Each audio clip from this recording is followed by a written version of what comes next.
Page 40, Eskimo Boy. If you take a look at this, you see eighth notes all over the place, the A team.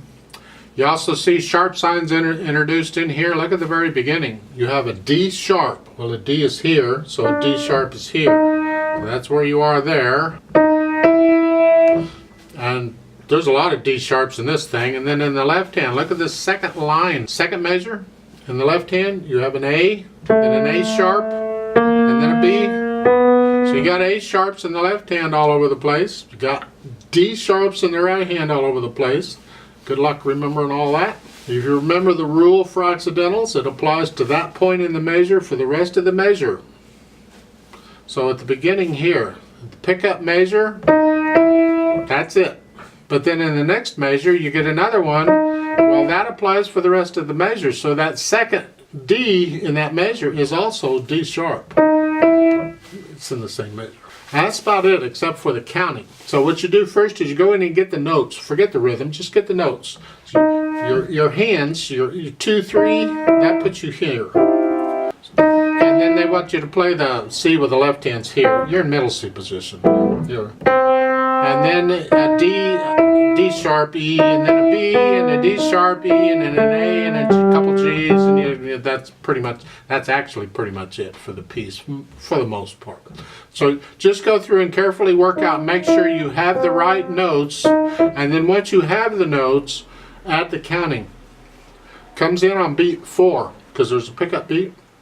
The last measure has 3 counts, and this is 4 and 1 and. So it's 4 and 1 and 2 and 3 and 4 and 1 and 2 and 3. So work it out with the counting real slowly and carefully, so until you can get that. You pick how fast you go on that. You can go really, really, really slow and go 4 and 1 and 2 and 3, however slow you have to go so it works for you.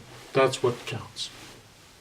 I tend to rush through it a little bit, makes the videos shorter,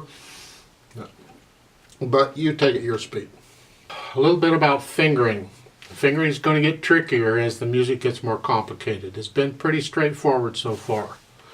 I told you that when you have an accidental, you usually use the same finger as you'd use on the regular note. Like at the beginning, I have 2 on D, so I'll use 2 on D sharp.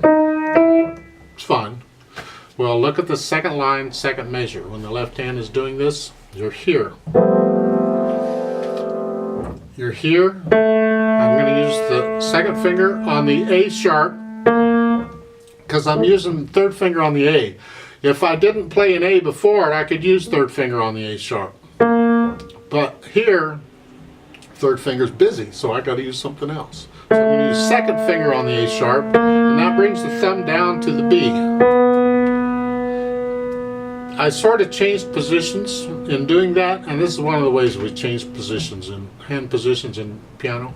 So just be aware that when you're not following this same finger on the accidental as the thing. And you're going to stay in this position for the rest of the piece. Here. Then once you have that, put in the phrasing. You see this? So before I go to the next one, I lift up so there's a little bit of silence between them.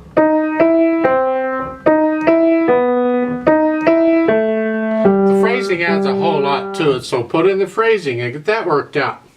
If you want to sing it, that's up to you. The words come last. You learn it first, and then you can add the words if you want to. I ain't singing it, but you can sing it if you want to. And then when you think you're ready, come back and play it with me. We'll check the notes and the rhythms. And I want to do that now.